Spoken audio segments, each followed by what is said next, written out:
Protesters at San Francisco International Airport have spent all day and night denouncing President Trump's executive order. Iranian-American Ashkan, who declined to provide his last name out of fear, has been organizing supplies for protesters. He was born in Texas and grew up in Iran and came to Silicon Valley to start both an exporting company and a manufacturing company. My family members, they all have green cards and they work back there. They're surgeons, they're doctors, professors, and then they cannot come back to the U.S. anymore. So I'm affected, they're my loved ones. I'm trying to set up this manufacturing company. These are ironically aligned with Donald Trump's vision for Americans working. I want to hire Americans, I want to manufacture American, export American, but I can't focus because of these things. Google co-founder Sergey Brin showed up at one airport protest. His family immigrated from the Soviet Union to the United States in 1979 to escape Jewish persecution. In a company memo, Google CEO Sundar Pichai reportedly ordered more than 100 staff currently traveling overseas to return to the United States out of fear of them being detained. Apple CEO Tim Cook sent out a memo to employees saying the executive action was a policy we do not support. Facebook's Mark Zuckerberg pointed out that his great-grandparents and his wife's parents were all refugees. And Tesla's Elon Musk, who recently joined Trump's economic advisory team, said many people negatively affected by this policy are strong supporters of the U.S. The Silicon Valley is made up of people from all over the world, of all different backgrounds, and a lot of these people are scientists, they're engineers, software developers, they're even rocket scientists. So these are also people who are immigrants, and these are the people that are not going to be allowed back into our country.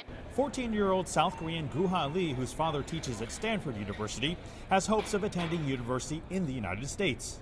I don't want to come back to a messed up country where there's so much fear about immigrants or, I don't want to be hated in this country. I want to come back here to be happy, to study what I want to study. The irony of those with family caught up in the executive action may best be illustrated by protesters like Ashkan, who says one of the books that inspired him to become an entrepreneur was Trump's Art of the Deal. No hate, no fear, Mark New, CGTN, San Francisco. Well, let's get you more now on that story, and I'm joined live from New York by our UN correspondent, Nick Harper. Nick, there's been a lot of surprise and concern over that executive ban by Donald Trump. Just how concerned is the United Nations, though, about the effect of Trump's executive order?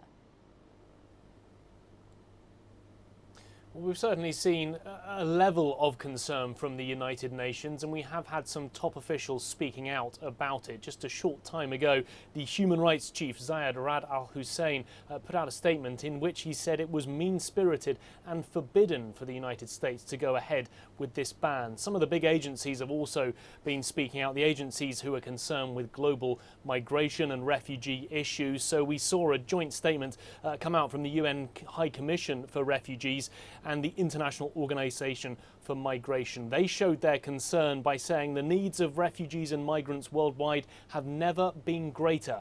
And they said that US resettlement programs is one of the most important in the world. They also noted that the US has a long-standing history of welcoming in refugees, and they said that they would petition the US government, saying that they would work actively and constructively with the US to try and make changes that would see refugees and immigrants being allowed into the United States. So certainly a level of concern from the United Nations, and they want to try and see some changes in US policies. Right. Well, there are several court orders, though, that have been issued in response to Trump's directive. What's the current state of play with this ban?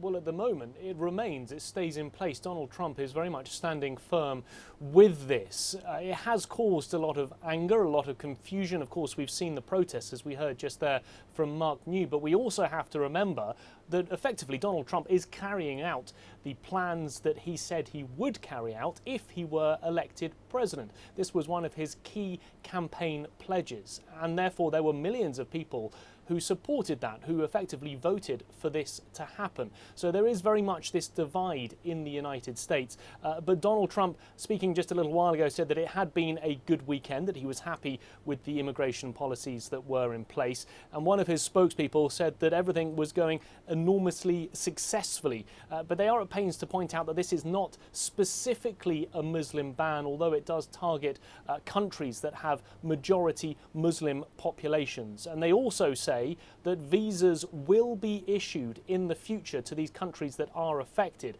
However, first, they say they need to put some very secure measures in place to make sure that there is no threat of international terrorism and terrorists coming in to the US. So as those secure measures are being put in place, Nick, exactly who is affected then, and roughly how many Sudanese, Somalis or Libyans are currently in the United States, and who exactly is likely to be deported at this point? So at this stage, it's really a three-pronged policy. We've got a complete ban on Syrian refugees entering the country. The resettlement program of refugees is now suspended. That remains suspended for 120 days.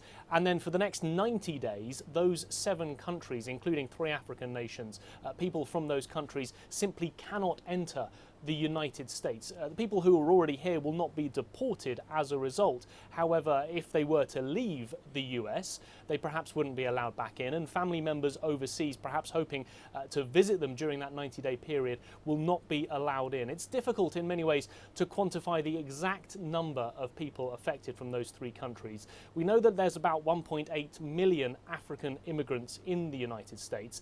In terms of the breakdown of the countries, the Somali population is certainly one of the biggest in the US, perhaps between 80,000 and about 150,000. As for Sudanese and Libyans, in the region of about 34,000 for both of those countries. So certainly there are a lot of people here within the United States, tens of thousands who are affected by this. It is causing a lot of worry, it is dividing families, and there's certainly fear for the future as to whether this 90-day ban will continue beyond the 90 days or whether we will see things returning to how they were at the end of this period, and therefore once again being allowing the Sudanese, the Somalians and the Libyans to go freely in and out of the United States.